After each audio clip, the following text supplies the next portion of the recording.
All right, so the first thing I want you guys to take out is a sheet that says laptop contract on it. Take a minute, please, and read through it. When you're finished reading it, flip it upside down on your desk so I know I can move on.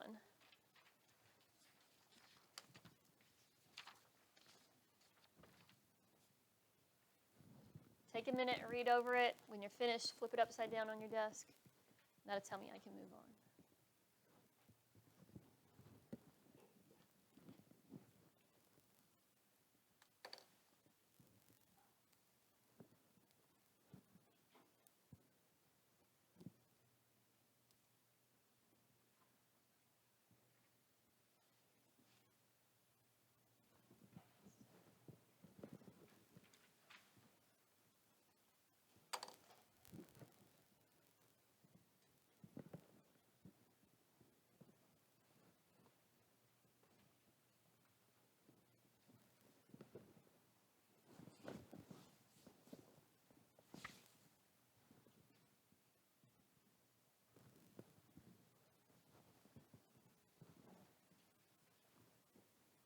All right, I think we're getting close.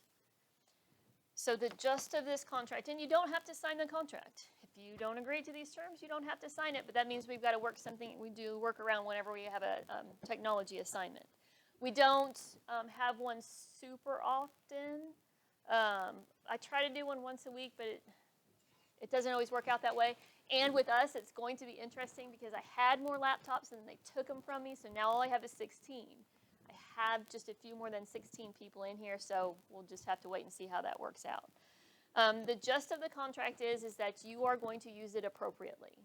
So whether it's your phone, whether it's one of my laptops, we can use that for educational purposes in here. But once again, we're in here for like 45 minutes. So hang on to the texting, social media, all that stuff until you've got everything done. And then especially the late bus students, you're probably going to have 10 extra minutes when the early bus leaves. If you've got everything done and you take out your phone, I don't have a problem with it so long as it's not distracting other people. But you've got to have all of your stuff done first. I mean, that's not that big of a deal. That's what I give you class time for. So make sure you get it taken care of. If you don't use it appropriately, then technology won't be an option for you. And so that means you have to have an alternate assignment, or you have to take care of it outside of class, which means you have homework when everybody else doesn't. It's not that big of a deal. Work with me. We'll get through it, and it's not going to be a problem. So if you're removed from any technology like a laptop in this class, that doesn't excuse you from that assignment. That just means you have to take care of it at your own, on your own time.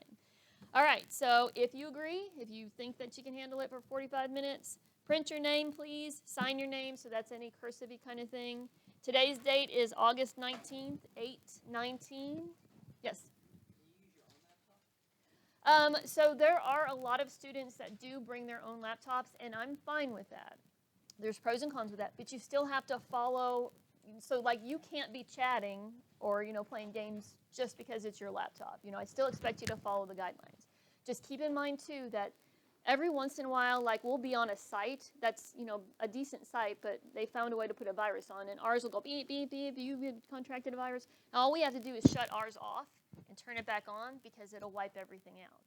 Or if that doesn't work and it bursts into flames, we take it down to the IT department. You, on your personal laptop, if that same thing happens because you're at the same site, KTC doesn't have any obligation to replace your laptop or, so just make sure you have good, malware, software, stuff like that to protect you. And then, don't leave it anywhere because, somebody could, I know we're all adults, so I don't expect that to happen, but, KTC, once again, wouldn't have any responsibility for that. So a lot of my biomed students, they bring their own laptop. All right. Next, find the page that says safety symbols at the top.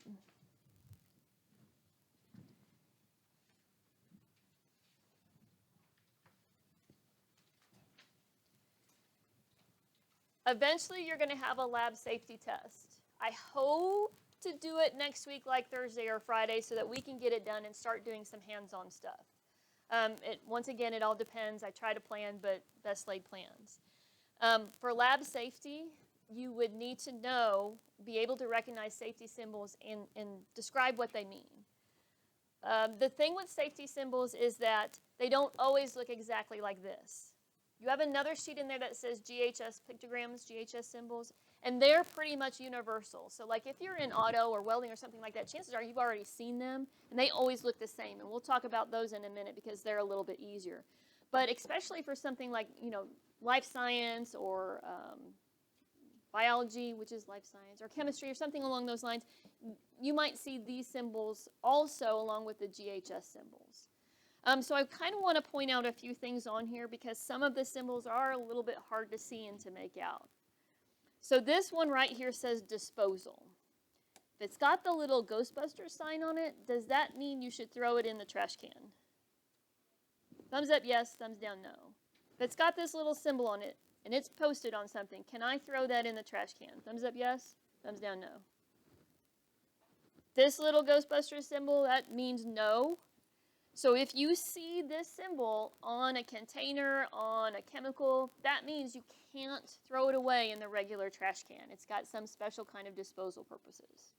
So this symbol, this picture, is the picture of a trash can, believe it or not, and the little no symbol. All right, next is biological.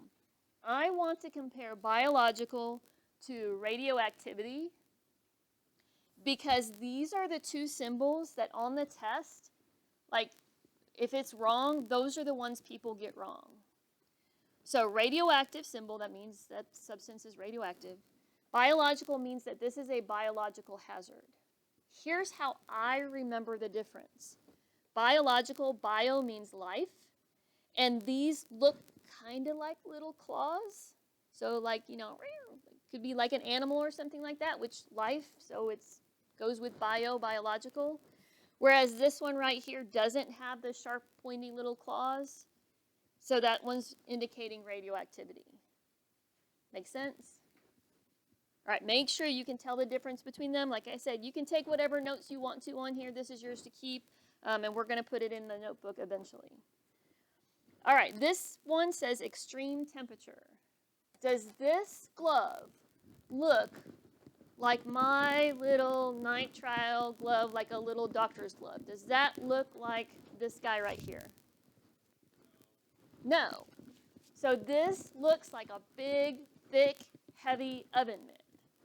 Extreme temperature, we need something really thick, because if I pick up something hot with this, that's right, and probably to my hand, so yeah. So extreme temperature, big, thick, heavy glove. Sharp object. All right, gotta look really close. Any idea what that is right there? Yes, very good. So this is a drop of blood on a finger. So sharp object safety, that's what that's indicating. Fume is pretty self-explanatory, but I do actually want you to add a word to this. So somewhere where fume is at, I want you to add the word, where did my marker go? There it is. Waft. W-A-F-T.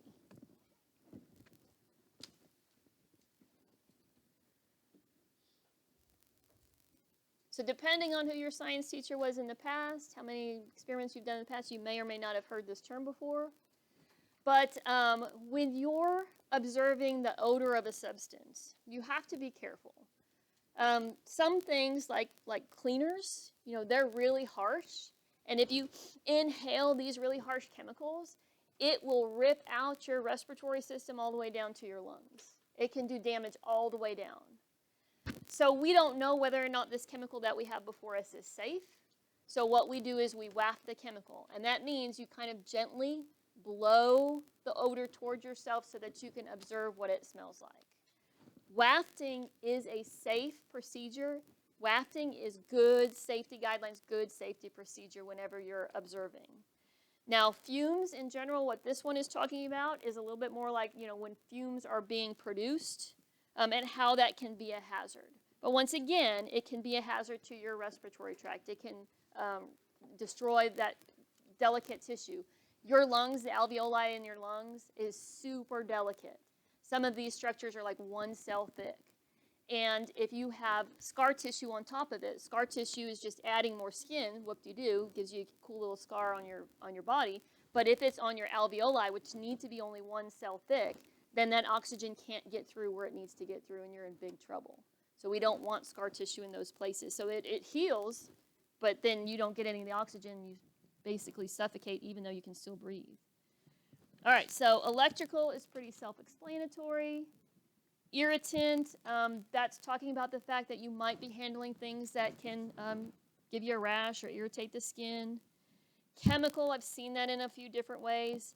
Toxic, skull and crossbones, that's pretty much standard telling you that this is something that's dangerous or that's toxic. All right, this guy right here I do want to point out. So we have 2 different symbols. Both of them have a little fire symbol. One of them has the little Ghostbusters no.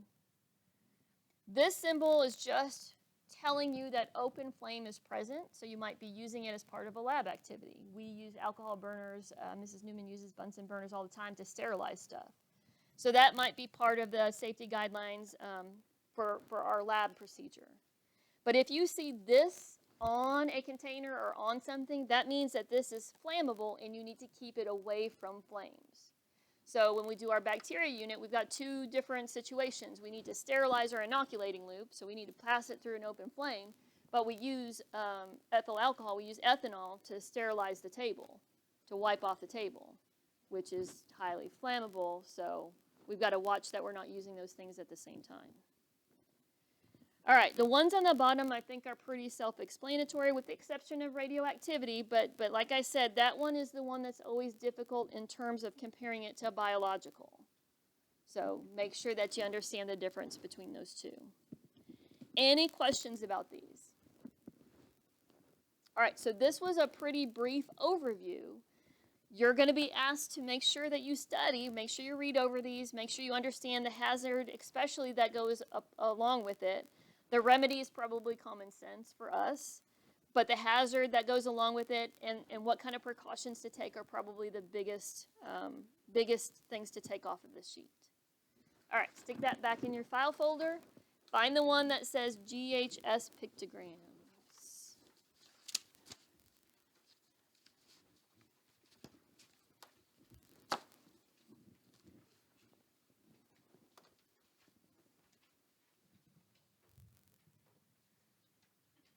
All right, so once again, these are pretty standard. GHS, globally harmonized, I forget what the S stands for.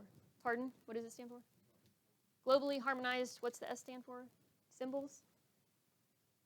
I don't remember what that stands for. But then globally, so that means everywhere it's got to be the same. Harmonized means it's this, we're working in harmony, we're working the same. So these pictures probably aren't going to change whenever you see these. These are pretty standard, when you're definitely working with something dangerous.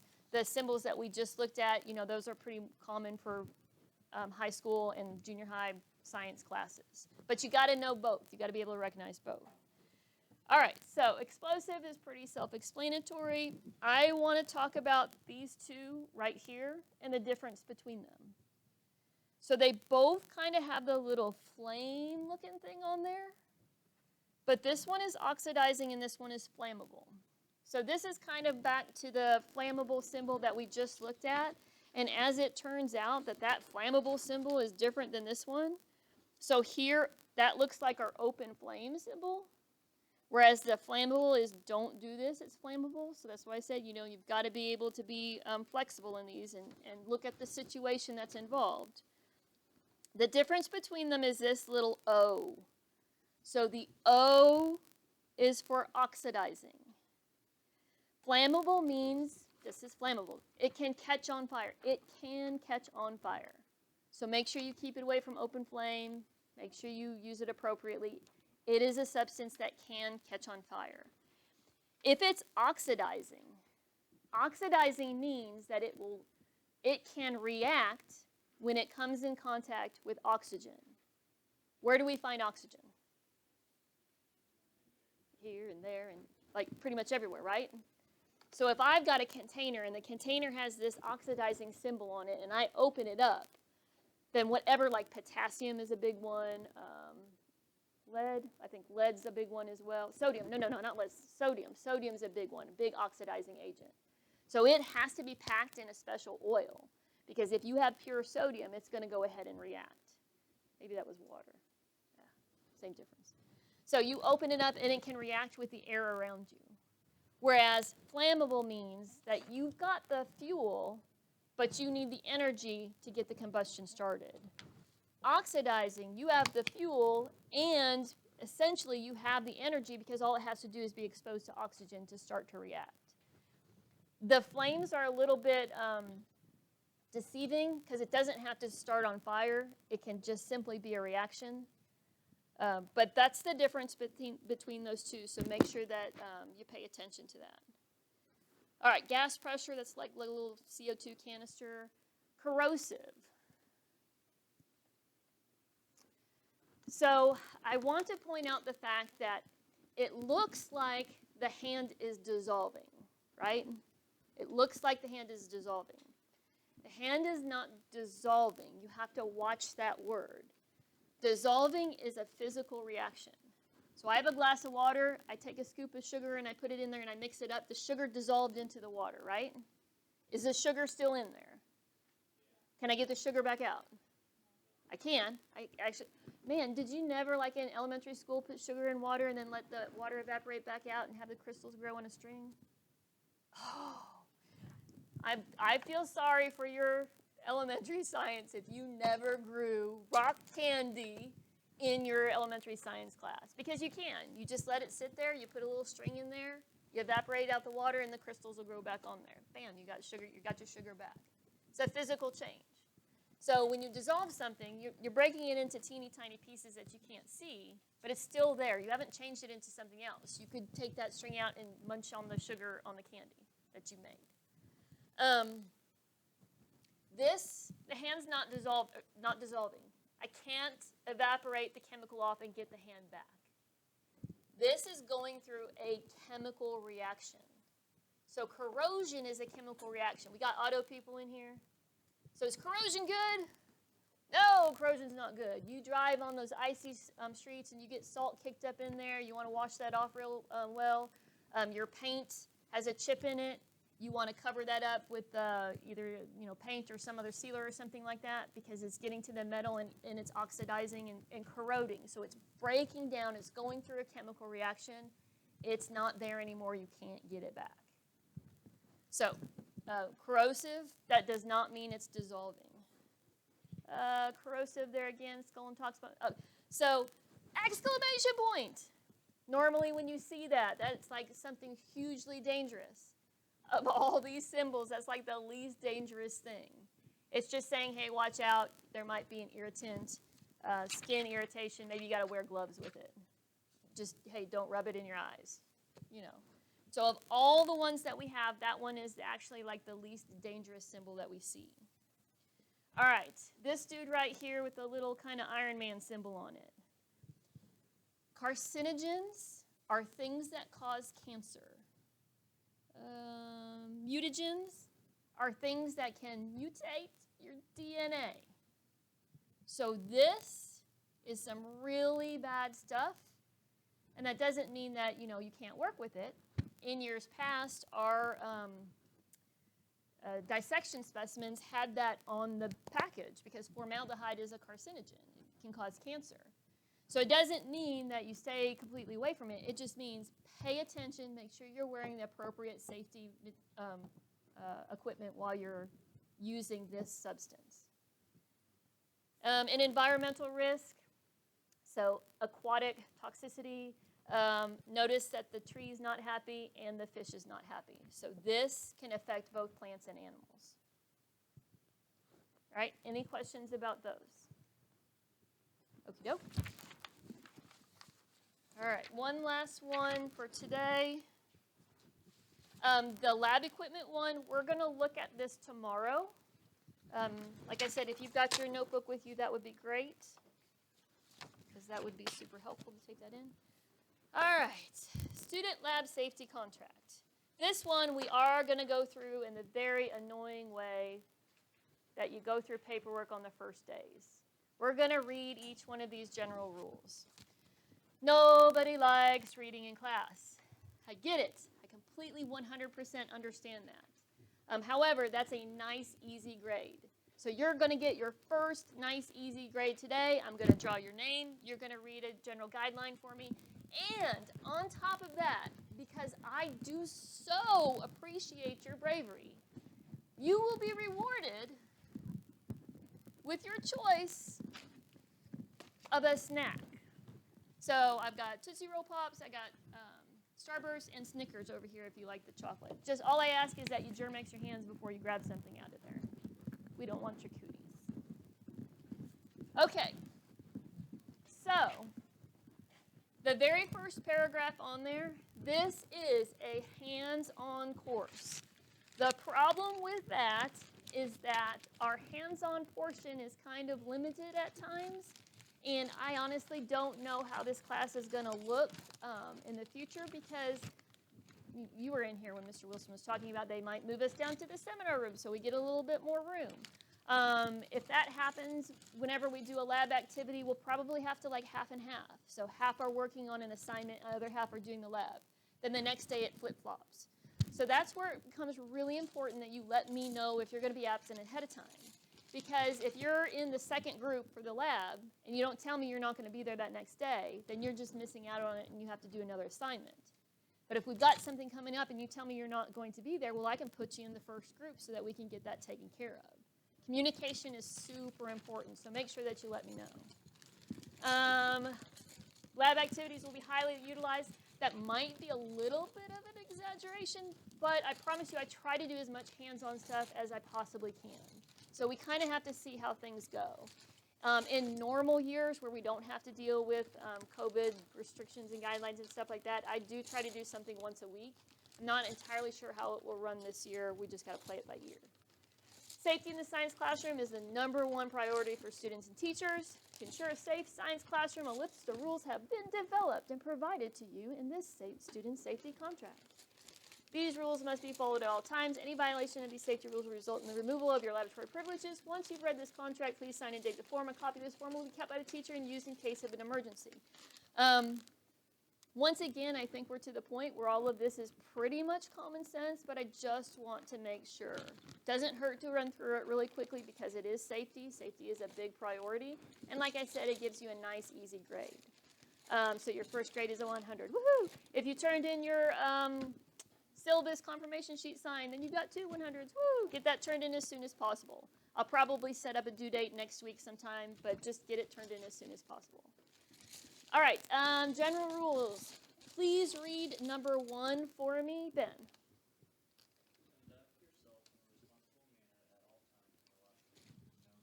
I know it gets super exciting to do a lab. I'm asking you to use, your professionalism.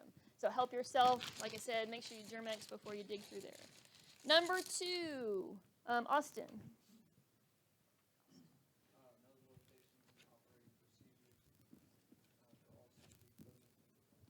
All right, I do need to pause here for just a second. So we have 2 items of safety equipment. One is the fire extinguisher, and then we have an eye wash. Whenever we get the chance, I do actually want you to practice using the eye wash because mine might be a little bit different than what you have in your program class.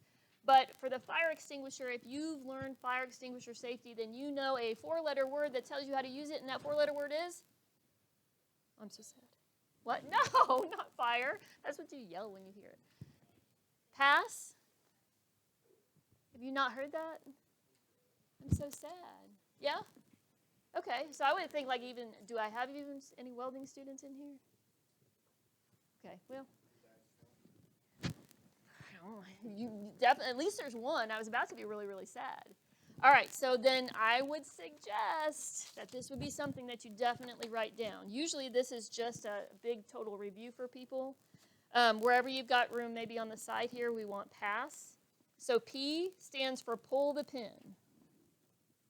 So on the fire extinguisher at the top, there's a little ring and a little pin. You pull the pin. Where do I aim?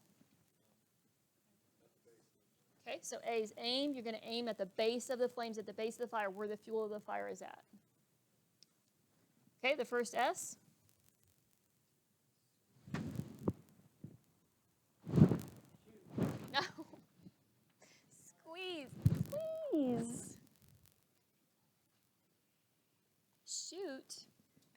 That's not going to help anything. Oh, and what do I squeeze? The trigger, the handle, the little silver doodad on the top. And then what was the other S? And you're going to sweep. You're just moving. What that means is move side to side. So make sure that you understand how to use the fire extinguisher. Hint, hint, hint. PASS. Pull the pin, aim at the base of the flames, squeeze the trigger, sweep side to side.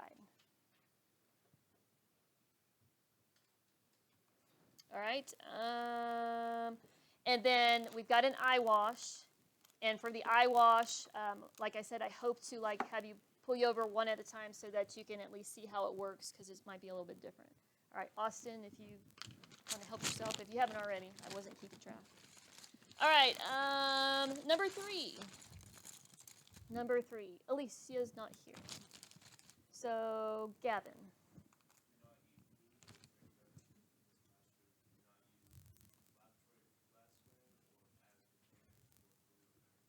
All right, and then I tempt you with candy and make you eat it in the classroom. I'm okay. I mean, I realize that you guys are hungry all the time. You know, high school students are kind of always eating. I have no problem if it's over here on this side, and so you at that lab table is okay so long as we don't have a lab set up over there. If we've got lab equipment, don't even open it up, because I'd hate for something to get contaminated. Those 3 tables on that far side, those are definitely off limits, and that's another reason why I wanted to kind of move you guys over, so I'm getting you away from any lab equipment and chemicals that we might have sitting out. The second part of that is probably a big duh, but I actually had a student, joking around long time ago, and you never know what's in there. Oh, but Mrs. Johnson, it was clean. Well, the thing is that you don't know what was in there before. You don't know if somebody cleaned it out appropriately, so just don't ever do that. Sometimes some of the materials that we use in the lab are going to be things that are common to you at home, like toothpicks and stuff like that. So how you would use them at home, you're not using them that way here. We test on substances like milk and juice and stuff like that, so we're not taking in any of the stuff that's over there. So Gavin, help yourself. All right, number 4, when first entering, I about took away somebody's joy. Jessica.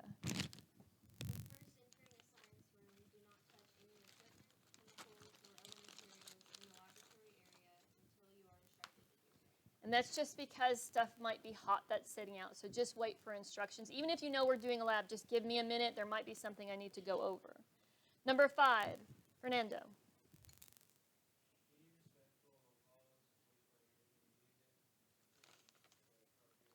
And I don't expect to have a problem with that. Jessica, Fernando, you guys can help yourself. Number 6, Cole. I can't remember where you're at.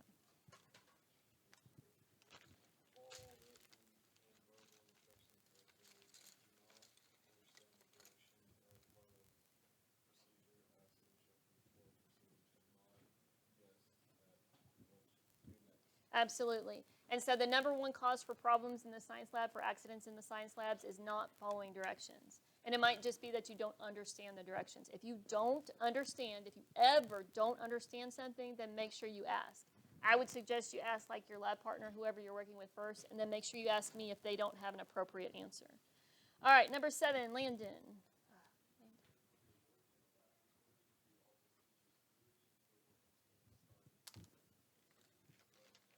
Yes, and you guys can help yourself over there. So I always recommend that you read all of the instructions first, and then you go back and you do them step by step by step. That way you have an idea of what's coming up. Number 8, Alexis.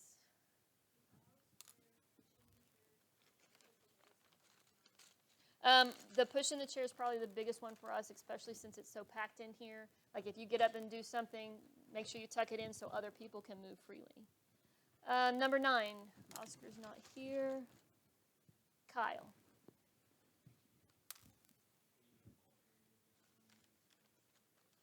So just clean up after yourself. Some stuff I'm going to ask you to leave out, but most, make sure you reset it so it looks like it was when you got there. And you guys can help yourself. Just go ahead. I don't deliver. Y'all aren't candy eaters? You don't like candy? Okay, all right. Then I'll eat it when y'all are going. All right, number 9, Christopher.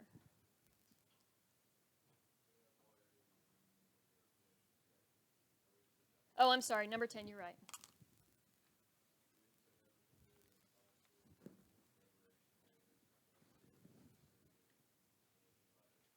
All right, so I've got chemical and glassware storage and equipment storage in the cabinets. I've got obviously flammable corrosive storage up here. You don't have permission to get into those cabinets. I've got lab techs that come in and they do all that stuff. So, number 11. Bailey's not here. Oh, that Bailey's not here. I know that Bailey's here. Ashlyn. Right. So, I mean, I know it's tempting. Just get up, push it in, and walk. Number 12, Bailey Luker.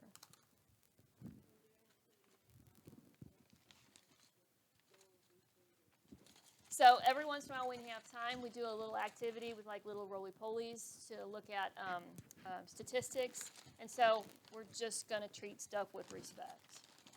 Clothing, number 1 underneath clothing. River?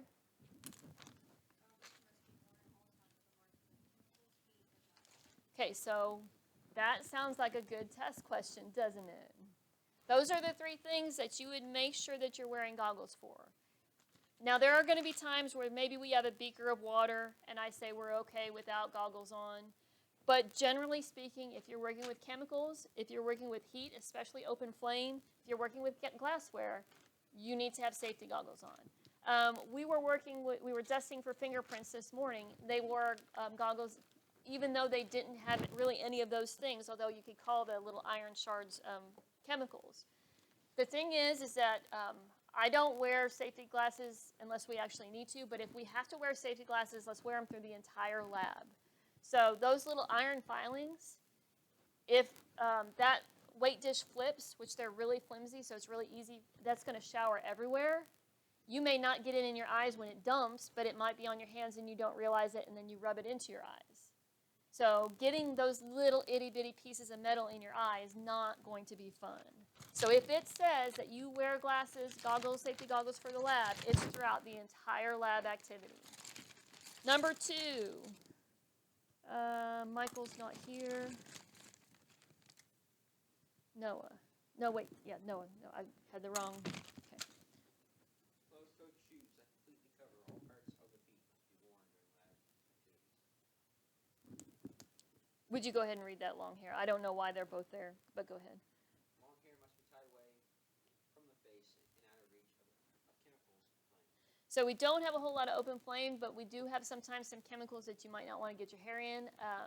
You may want to bring a scrunchie and like leave it in the little Ziploc bag. I have a few like elastic ties, but you'll just have to remind me. Closed-toed shoes, please, especially if we're working with chemicals or glass. Because if something falls on the floor, it makes it easy for a little glass shard to hit you on the foot. All right, number 4, and you guys can help yourselves when you answer a question. Hayden was in the middle there somewhere. No, I'm sorry. Who was in the? Hayden was in the middle. You're Hayden. Sorry. Go ahead.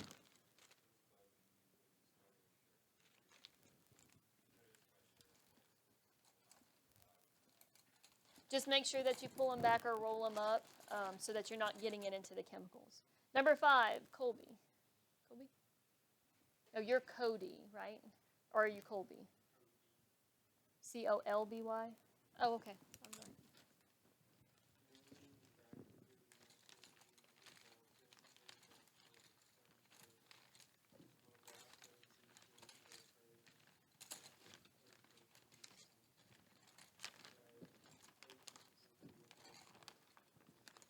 So there is a soil toxicity lab that we do that you have to test for different chemicals, and it could stain your clothing.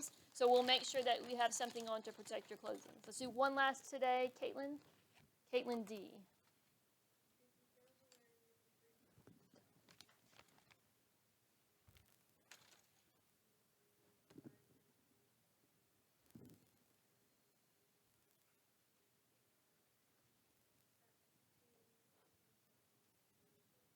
All right, and so it's easier, and I'll try to let you know ahead of time when we need to have like closed-toed shoes on.